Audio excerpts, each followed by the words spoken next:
Hello and welcome, Janet Beckers here, and I have a very special episode of Romance Your Tribe Radio for you today because I'm going to be totally vulnerable with you, so be kind, okay? I am going to share with you the 6 reasons why my first business failed. Why it ended up making it that I lost every single cent that we had through that business and crushed my confidence for years. Why did that happen? And then importantly, what lessons did I learn from that meant that my second business succeeded almost straight from the gate, out of the gate, and has continued to grow. So that's what I'm going to share with you today, those 6 reasons that I can see why my business failed, the lessons I learned, and then what you can do so that you don't make those same mistakes that I made. Okay, so just very quickly, the very first business I had was an internet art gallery. And I started that because at the time I was studying art. This is about 15, 16 years ago. I was studying art to keep me sane while my children were really little. And I was living out in Western New South Wales, and I realised how difficult it was for artists to get an opportunity to exhibit their work.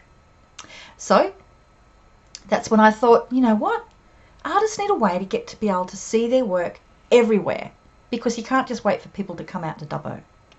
Then I was also aware about this newfangled thing called the internet, and I wasn't really using it. I used email. I thought that was pretty good, and I was learning about the internet. In fact, my current job at that time was actually having to help other people use the internet, to be able to, with projects that we were doing. I didn't know anything about it. We brought in a big specialist. So I had heard about the internet, thought it was pretty fancy, and I saw the two together and thought, I've got a business.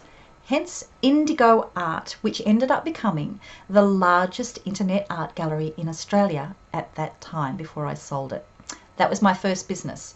Largest internet art gallery in Australia. Sounds successful, doesn't it? It was a failure. So we're going to look at why. My second business for this example is Wonderful Web Women. When I started my company Niche Partners, and Wonderful Web Women started off as a quest to find the most successful women in the world who had made their money on the internet and share their stories with other women who were wanting to grow their businesses. That's what Wonderful Web Women was, and Romance Your Tribe, which is where my business has evolved to, grew out of Wonderful Web Women, and it was successful right from the beginning. So we're going to have a look now at the 6 reasons why the first business, Indigo Art, failed and really crushed my confidence and my bank account for a long time, and then why Wonderful Web Women and ongoing Romance Your Tribe succeeded. So let's get stuck into it. Please excuse me, I'm going to refer to my notes because I do not want to miss giving you any lessons here at all. Okay, number 1. I didn't test my concept. I had this really great idea. I thought I could see that artists didn't have anywhere to exhibit their artwork, and I thought, you know what? The internet, this is going to work. This is pretty cool. So on the basis of that, I built a very elaborate business model. I spent a long time thinking out everything, mapping it all out, creating something just truly, totally cool, and really getting elaborate software. Everything was Mickey Mouse, and took a long time to build up. Because I had babies at the same time, but you know what? I didn't test the market. I went straight to big. If I had tested the market, I would have realized I had my business model wrong. And we're going to go into more detail about what that business model was and why it was wrong. But I would have worked that out quite quickly. As it was, it took me years to realize that the business model I had invested so much of my life into was never going to work. Never going to work. So I did not test the concept. In the second business, Wonderful Web Women, I tested the concept. Now, I'm going to go into detail about how I came up with the business model, and we'll go and look at that in the next lessons. But what I did do is I tested it first. I only launched for an 8-week project. It was starting off for 8 weeks. I was just going to interview 8 women, and I had a method that was going to make it that I would get sales straight up, and then I would build a mailing list straight up, but I was only going to do it for 8 women to see how it went. I didn't go straight into building an elaborate membership site. I didn't go straight into programs, into spending a fortune on websites. I just started with 8 weeks. It took off, I can tell you. After 8 weeks, I thought, wow, this project has now become the whole business. So that was the lesson that I learned. So the question to you, do you have a concept and then you've gone straight into planning out the whole thing, the big vision, and really putting all of that into place before you even put it out to the market? If you haven't, test the market. Go small first. See what the response is. You might be completely off the mark, or you might be just slightly off. But that slightly off, if you're investing a lot of time and money, can be enough to make it so it's not going to work. So you could tweak it if you do that test first. Okay, that was number 1. Number 2, which leads on from that, I spent money on all the wrong things. Now, what I did is with this big concept, now this was pre-WordPress, so I went and spent a fortune getting a great website made, getting very elaborate software made so that, people could, choose their artwork, and then they could get a frame, and they could choose the frame, and it would show them what it would look like, and then the freight would be calculated depending on the frame, the size of the artwork, where the artist was, where the person was getting it shipped to, all of this stuff, really, really elaborate stuff. It cost me tens and tens and tens of thousands of dollars, years of development. I went through 3 developers because honestly, I think I was a bit of a pain in the butt, to be honest. But that was a huge investment. And you know what? Every time I made a sale, people said, can you ring me up? Because I just want to talk to you to see if the artwork was, what's the artwork like? They wanted to be reassured. I could have done everything over the phone. If I'd tested, I would have known that. The other thing I did is I invested thousands of dollars getting really beautiful greeting cards made that featured these beautiful artworks on the site, because I thought we'll send out one with every artwork, and we'll, I'll go out and I will, anybody who gets a gift, or I'll send little packets of these cards. These are so beautiful that people are just going to share them everywhere. It was really just going to my artist's side of it. It was not a business decision, it was an artistic decision. The same reason with business cards. People will make these beautiful, beautiful business cards, and they're not necessarily going anywhere to give them out. So that was a big mistake. I spent a lot of money on things that were not going to work. So in the second business, what was the lesson I learned? I did not spend money on things unless I knew it was absolutely essential. And I did my research to find out what was the most cost-effective way to do it. So by the time I started Wonderful Web Women, WordPress was not really being used. It was just being used for blogs, but not for membership sites. So I found out what membership site software I wanted to do. I was very nice to my husband, who I talked into helping me learn how to put it all together so we could both do it. And I went and sold heaps of stuff on eBay. Went around our house and just sold stuff on eBay so that I got the $1,000 that I needed to start it up. And that's what I did. There were no business cards. I didn't get business cards for years. There were, nothing that was elaborate. So I just built up until, and every time I could see that I needed an investment, that's what I would really, really look at it. Now I'm also very strict. I had a bookkeeper before I even had any income, because I wanted to know exactly where my expenses were going, how my cash flow was, and making sure that I wasn't spending before I had it. So yeah, that's my action point for you is have a look where you're spending your money. Are you going, for example, well, Janet uses Infusionsoft, all the big guns use Infusionsoft. Sure, it's hundreds of dollars a month. I'm going to use that from the beginning, even before I've got a customer. This is a really typical one I'm giving you as an example. That's one of the things I do with my clients is we work out the cheapest way for you to get started so you can test your concept. Then you'll know if it's going to be worthwhile you spending money on the top of the range. You don't need to, okay? I used PayPal. PayPal and Aweber was what I used for years and years and years. We did hundreds of thousands of dollars through PayPal before we got a proper shopping cart. So starting off small, where are you spending your money? Okay, let's look at the next one. Now, lesson number 3, why my first business failed and my second one succeeded. This was the death knell. I got my target market all wrong. I thought that my target market were the artists.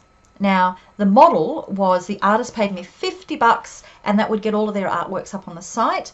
And then when I made a sale, I would get 40% commission. Now, that's the standard commission, well, it was then, for art galleries to take off, you know, when they sold art for artists. It's like they're retail. Art galleries are shops, they're retail shops, so that was their markup.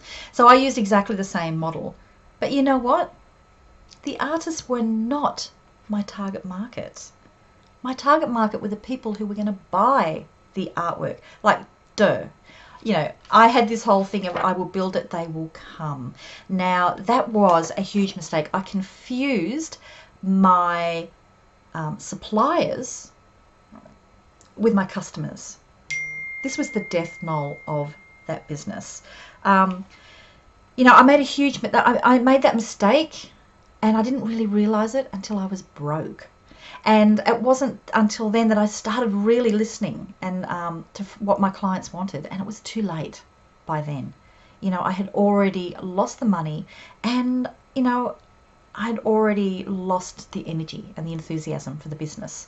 So this was a big one. Now, with the second one, I did not make this mistake again. In fact, I was probably cautious for a long time because I was not making this mistake again. So the very first thing, I spent a lot of time doing competitor research. With my first business, you know, I was too soon. You know, there weren't any...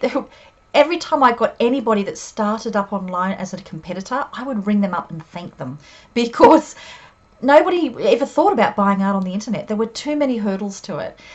So, you know, I started too early. But I was being really, really careful when I started Wonderful Web Women. I spent a lot of time doing competitor research. I also, and this is a classic, this is pre-Facebook. So I didn't really have anywhere to be able to find my target market. So my target market was also at these events that I was going to learn how to market online. I was going to those events where there's lots of speakers talking about how they built their business on the internet. And my target market was there, getting frustrated because there weren't any chicks on stage and wanting to know, you know, what's women's concept? How do they do this? How do they do it differently? And so that's where my target market was. And where do you think my target market was when they were at these events? Well, I can tell you at lunchtime, they were all lined up. It's a big, long line trying to get into the women's toilets. And of course, along that line, they would be stopping and they'd be talking to each other. So I was not making that mistake again, and I had no pride. So I went along that line of women who were queued up for ages, a captive audience, with my MP3 recorder, because I didn't even have a phone back then. And I went along and recorded them saying, tell me, what's your biggest frustration when it comes to building your business on the internet? If I could find the most successful women in the world, what would you like me to ask them? So I did that for months after months after months. At all of these events, I knew my market exceptionally well. I knew who my target market was. I knew that there was a demand. So that's why when the first business, when Wonderful Web Women took off, man, did it go well. Okay, so my question to you, have you got the right target market? Have you really got the right target market? Or have you got the people who you think need you, but are they going to spend the money? Are they hungry enough for what you can help them with? Now, this is one of the things that I do with my programs. In fact, I've developed a really unique system called the Profitable Avatar Quadrant that gets you super clear on your 4 avatar types and you will know exactly which ones are the most profitable and what to offer them. Now, every time I take people through this particular system, they have huge ahas and can restructure their business, and their marketing is so much more spot on. Ain't nobody going to make that mistake again around me. Okay, so that's my question to you. Have you got the right target market? Okay, the third mistake, that was the third. My fourth mistake that I made is I assumed that I knew what my real customers wanted and what they didn't want. You know, I really did not do any research on the people who were buying art. I thought I had. You know, I did, a bit of, looking at, reports that had been done on the state of art in Australia, blah, blah, blah. But it was really superficial stuff, and I was really just looking for information that reinforced that I had a good idea. I was very, very biased. If I had taken the time to really get to know them, I would have had a lot of greater insights. I didn't start doing that until about the third year in, when I started going out to the people who buy art. So I started going out to companies that buy art, that would buy buying art, say, for hotels and things. It wasn't till then that I started talking to them and realised, what I've set up is not going to make their life easy. And one of the things I did discover at the end was people were really interested in renting art, especially if they were doing up their homes. And if they were renting their art in order to be able to do their home up to sell, and they either moved or they didn't end up selling, they would buy that artwork because they'd got to live with it and they wanted it. So that was right near the end when I found that actually started to work. So there you go. That's an idea for you if you're in that market. That actually back then worked really, really well. By that stage, though, I had discovered that there were much easier ways to make money online. And so I sold the business, and with that idea to be able to give to the next person, who promptly ran it into the ground. Okay, so with me, I told you that I'd already done that research there in the toilets. And what I also do is I continually, as soon as people joined my mailing list, I had a quick survey that asked them what their biggest frustrations were. I continue to survey my email list at least once per year, really getting a good idea on what it is that are their issues, and responded to that. That's how I knew that after about 8 weeks, my clients wanted to know, not just from all of these women who I'd been interviewing, they wanted to know how I did it. How did I manage to do that in 8 weeks? So I developed my first $2,000 program because I listened to what my clients wanted. The Romance Your Tribe program and my Romance Your Tribe system has come specifically from listening to my clients who were saying, I want to know step by step how to do what you do, Janet, in the way that you do it. That's only come from listening to clients. And that's why my business has changed quite a bit over the years. It's always been in response to what my clients want. So my question to you is, are you continuing to survey your clients? Are you listening to them? Are you analysing then what they're asking for and to see if this fits in with what you can be doing? Is your market changing? Are you on top of it? How connected are you to your customers and your potential customers? So this is one of the things that I do with my clients in my Attract Your Tribe coaching programs is, we're going to get super clear on really getting to know your target market so that, you will hear saying things like, man, it's like you're in my mind. You know exactly what I'm thinking. It's because you should. So, that has been core to the success of Wonderful Web Women and then Romance Your Tribe. Absolutely core. Because I'm not making that mistake again. Now, let's look at what else have I got here in my notes. 2 more things that I did wrong. Okay. Now you might do this. This didn't make the business fail, but it made me not have the resilience to continue, which ultimately leads to failing, is I tied my personal identity to my business identity. Now I'm not talking about personal branding here. I'm talking about self-worth. So I stuck with a business that if I had been stepping back and not seeing my identity as being related to how successful the business was, I would have recognized that the business was not working. And I would have approached it in a much more detached, logical way to see why. But at the time, I was cool Janet. I was this Janet that was really arty and had this really, really awesome online business to do with art. I mean, that's very, very affirming, and it was a core part of my ego. Hey, I told you I was going to be transparent and vulnerable here. But when the business didn't work, if I was going to be tying my identity and my super coolness with that business, when the business didn't work, who was I?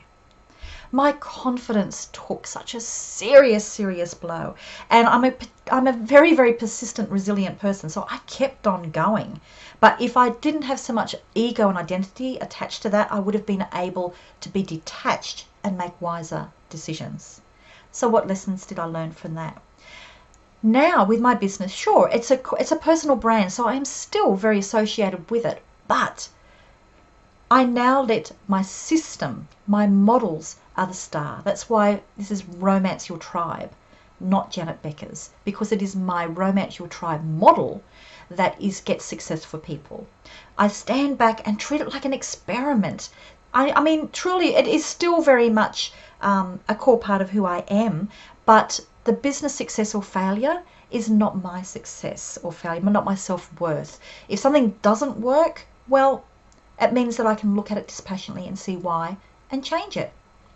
You know, you may not realize, so for example, my Cool Cats Video Academy, which, you know, has been responsible for helping hundreds of people to be able to create great, great videos, get confident. You know, it's a successful program.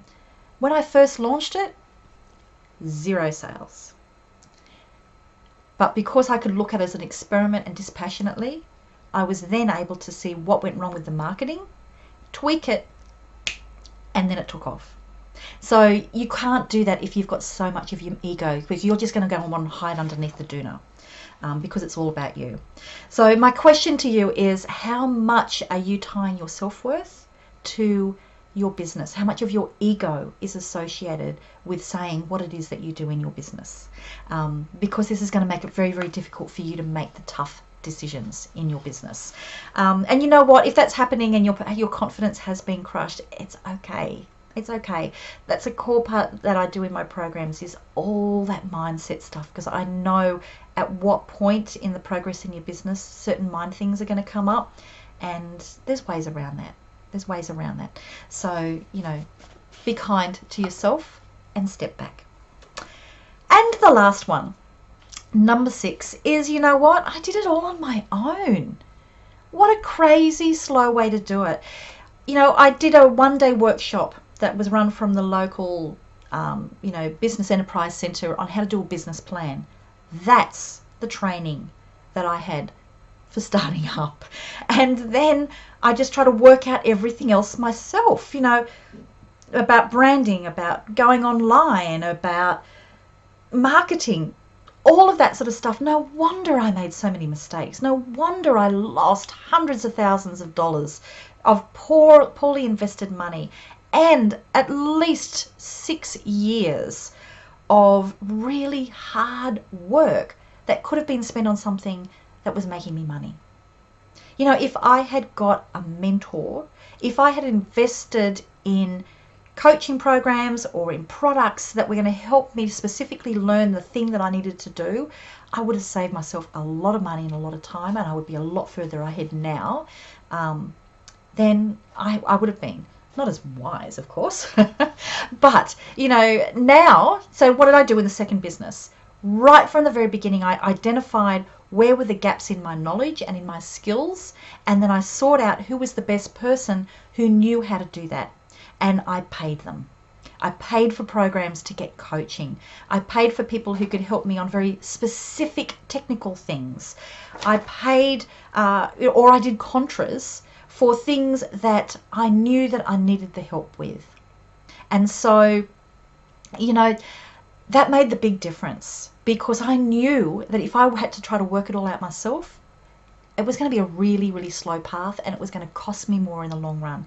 So now, you know, I spend thousands of dollars every year, sometimes some years tens of thousands of dollars, on mentoring, on coaching, in purchasing programs for me to master a specific technique, on programs that have got to do, or mentors that have got to do with my mindset and keeping me strong, and with my self-development. I don't see those as, as luxuries. These are absolute necessities for me to be able to move faster. So, but they're all wisely chosen. It's not just on anything. They're always the things that I need, but I continue to invest in that because I know the fastest way for me to get from A to B is to find somebody who's already gone there and made the mistakes already and can show me the shortcuts. So that's my question to you. Are you, I'm just going to see if I've made my notes here. Yeah, are you doing that? Are you going to workshops? Are you finding the people who can help you? Or are you trying to do it all on your own, telling yourself that, this is the cheaper way to do it? Because I can tell you now, it doesn't end up cheap in the long run. It truly does not.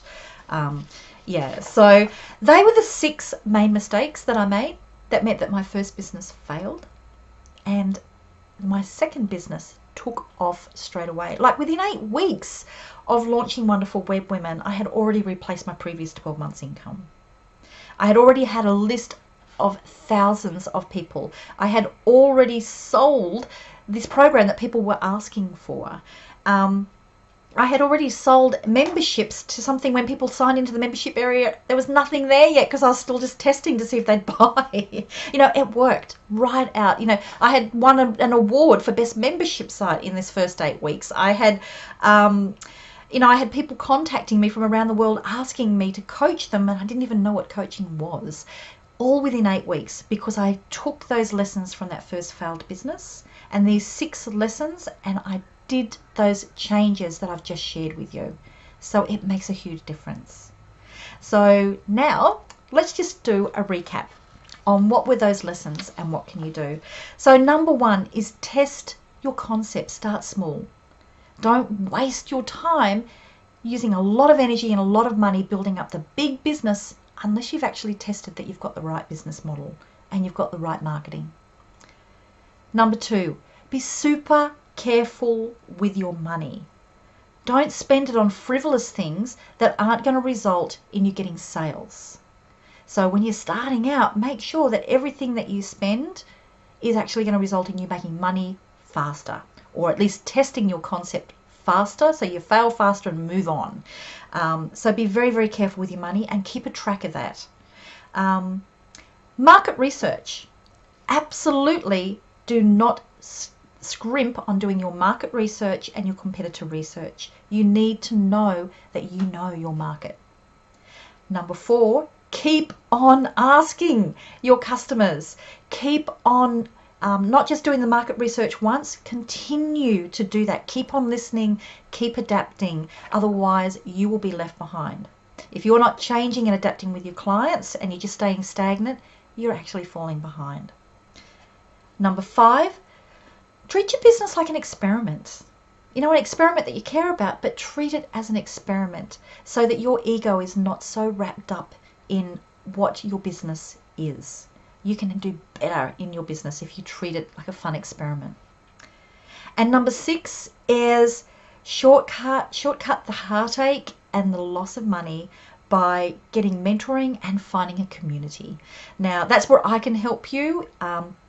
You can check out the free training that I've got. You can come and join our Romance Your Tribe free Facebook group. You can come and join me as a paid mentor as part of my programs in the Rising Stars, in our Attract Your Tribe, in any other programs that I have developed probably by the time you're watching this. So make sure that you're going to be making the most of resources that are available to you, whether that is shortcutting through paid coaching and mentoring, or whether you're at least going to be taking part in what kind of community has been around so you can tap into other people to help you as well.